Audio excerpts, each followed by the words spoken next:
As much as we all enjoy spending time with our friends, it's also good to spend a little time on our own and enjoy our own company for a while. Normally, we do that within the comfort of our own homes. If we're feeling active, we might go out for a long walk or drive. We're not sure we'd ever want to get away from other people badly enough to visit any of the locations in this video. They're the most remote and isolated places in the whole world. Most of the locations you'll see in this video have the right to call themselves the loneliest place in the world. But you can get a sense of isolation just by looking at pictures of Bouvet Island. This strip of land isn't home to a single human being, and nor would anyone want to live here. It spends almost all year frozen over, trapped in the wilderness of the sea between Antarctica and South Africa. The nearest human beings to Bouvet Island are almost 1,500 miles away. That leaves other animals like penguins, seals, and seabirds to get on with their lives in peace. It officially belongs to Norway, after a Norwegian expedition landed here and claimed it in 1927, and is officially designated as a nature reserve. Perhaps the most interesting thing about it is the Bouvet Island mystery. An abandoned boat containing supplies was found on the island in 1964. There's no way that a rowing boat would have been able to cross the seas this far, and no explanation has ever been found. Australia is quite an isolated place in its own right. It's both a country and a continent, surrounded on all sides by water. There's one place within Australia that's more isolated than all the others, though, and that's the Cape York Peninsula. It was also the first part of Australia ever discovered by Europeans, as Dutchman Willem Janszoon landed there in 1606. Given how challenging the landscape is, we're surprised he didn't immediately get back in his boat. The Cape York Peninsula, which is also the most northerly tip of Australia, is completely unspoiled and very beautiful. Most Australians would probably come to visit it if it wasn't almost impossible to reach from anywhere else in the continent. As there are no railroads or spaces to land a plane, driving a 4x4 is the only way to try, and you'll pass the wrecks of many failed attempts on your way. Spending money on a bad idea is embarrassing. Continuing to spend money on it because you refuse to admit that it's a bad idea is foolish. No Man's Land, the Victorian sea fort off the coast of Portsmouth in Great Britain, was an embarrassing and foolish mistake by the British during the 1800s. There was a great paranoia in Britain during the late 19th century that France would invade, and so a series of sea defenses, similar to No Man's Land Fort, was built. Construction began in 1865. By the time it was finished in 1880, it was obvious the French were never coming. £462,500 had been spent on building it. Adjusted for inflation, that works out as just under $73 million today. It wasn't a complete waste of time, though. It finally became useful during the First and Second World Wars, combating submarine attacks and hosting anti-aircraft guns. Its combat days are over now, and it's now available to hire as a luxury hotel and events venue. Life on a lighthouse must already feel quite lonely for the people who live there. You're isolated on thin structure, making sure a light works and staring out to sea. It wouldn't appeal to most people, and the thrid lighthouse in Iceland probably appeals least of all. It's the solitary speck of human activity anywhere on the jagged rocks that break up the sea all around it, and it's a long way from anything or anyone. These cliffs can reach up to 120 feet high, and so you'd like to imagine sailors can see them anyway as they approach the nearby Westman Islands. But the lighthouse is there just to make sure.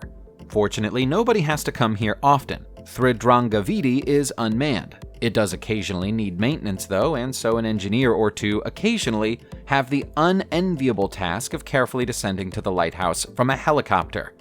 As they do so, they might want to contemplate how people managed to build a lighthouse in such a remote location without the aid of helicopters during the 1930s. You might not physically be as isolated or cut off from society as mcMurdo Base in Antarctica as you would be at some of the other locations on our list, but it'll certainly feel like you are. This is one of the hardest places in the world to survive, and only the strongest dare to visit. It is as far south as you can go by ship anywhere in the world. If you come here during the summer, you could have as many as 1,000 neighbors if you want to stick around for a while. With regular supplies from elsewhere and a bus service, it might be cold, but it's civilized. In winter, it's a dark, lonely, frozen wasteland, populated only by the hardy souls who call it their permanent home. Right at the heart of McMurdo is the original hut used by the legendary explorer Robert F. Scott during his 1904 polar expedition. Thanks to the unique climate here, time hasn't passed inside the hut. To look at it, you'd swear Scott himself must have been there yesterday. There aren't many places on Earth as beautiful as the Valley of Geysers in Kamchatka. So how is it that so few people have heard of it? Perhaps it's because it's on a remote location that's a strategic nightmare to gain access to. There are around 90 geysers along the 3.5-mile basin of the valley, making this the second highest concentration of geysers anywhere on Earth. It's well worth seeing with your own eyes, but you have to show some serious determination to get yourself here. A journey to the Valley of Geysers means crossing the Geysernaya River, which grows deeper every year. The only way to do it is by helicopter, and the helicopters aren't available all year round.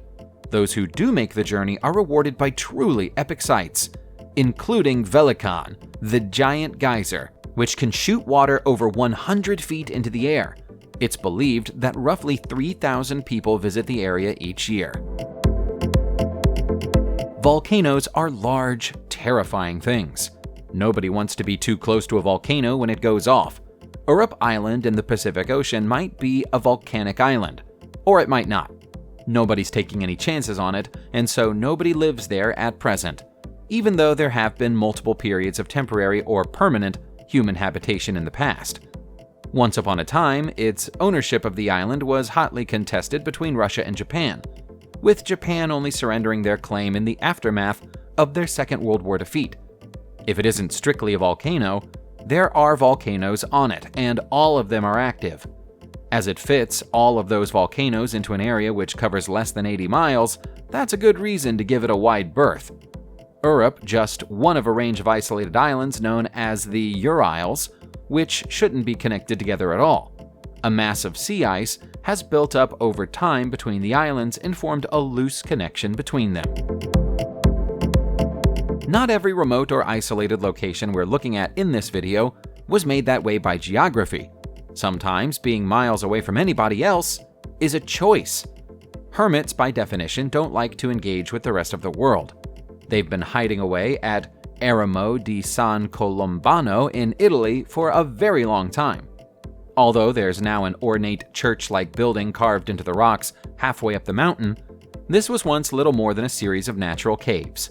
Based on carvings left in the rock, we know that there was a hermit living here as long ago as 753. There's been a church dedicated to San Colombano here since around the 11th century. Since then, it's provided sanctuary and safekeeping for monks, refugees, and all manner of hermits until the practice of hermitage was prohibited at the location in 1782. It's now in the hands of a small community of volunteers who ensure that the 15th century altar and historical frescoes are all well preserved. You won't truly be alone if you visit Soy Pede in Chechnya. It's just that all the people around you will be dead. This mysterious and eerie location is an enormous medieval cemetery. Given that a watchtower was constructed to look over it, it was clearly once of great importance to somebody, but no one knows who, when, or why. It's likely that the people buried here were soldiers or warriors, but some think that they were the victims of a great plague that terrified the people they lived with so badly that they arranged for their bodies to be buried miles away from their homes. There are more than 40 individual crypts here, most dating back to the 15th and 16th centuries. Some of the structures appear pagan in origin. You'll find Soy Pede on the border between Chechnya and Georgia, and it's theoretically open to the public, although you need to apply for a permit if you wish to visit. People looking for a little peace and quiet often go walking up hills, so it makes sense that those who seek total isolation take that a step further and climb mountains. In China, Climbing Mount Kushan is considered to be a religious experience, especially because of what you'll find at the top. The beautiful but weathered wooden structure is called the Chess Pavilion, based on an old legend about Emperor Zhao Guanyin playing chess here with Chen Tuan. Tuan won the game, and so the mountains became his. Reaching the peak of the mountain is a 17-mile trip along dangerous and winding roads, but it's worth it for the breathtaking views. We don't just mean the panorama either. There are many abandoned ancient temples to see on the way. The sense of isolation here may not be quite as absolute as it is in other locations, though. The presence of several hostels along the route puts paid to any chance of that. You'd have to possess a great deal of faith to build an ornate monastery on top of volcanic rock. But then you wouldn't be a monk if you didn't have faith. The people responsible for building the shrine on top of Mount Papa in Myanmar weren't just monks, they were hermits.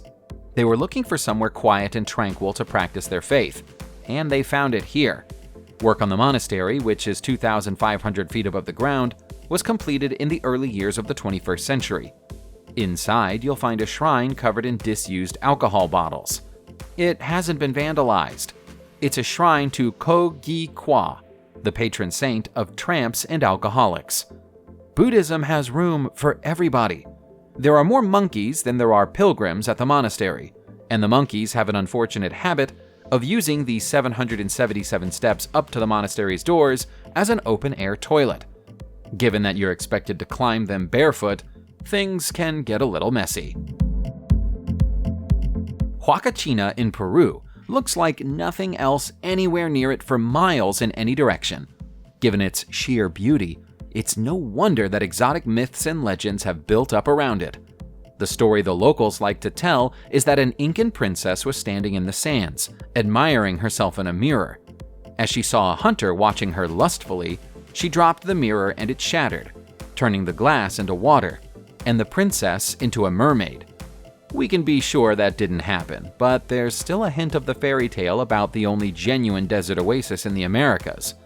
The environment around it is brutal and inhospitable, but the oasis is serene and calm.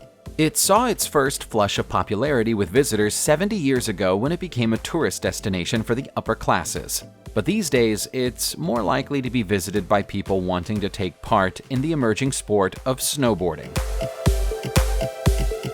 Subscribe to the channel and turn on notifications, and you will be the first to know when a new video comes out. Thank you for watching, and see you soon.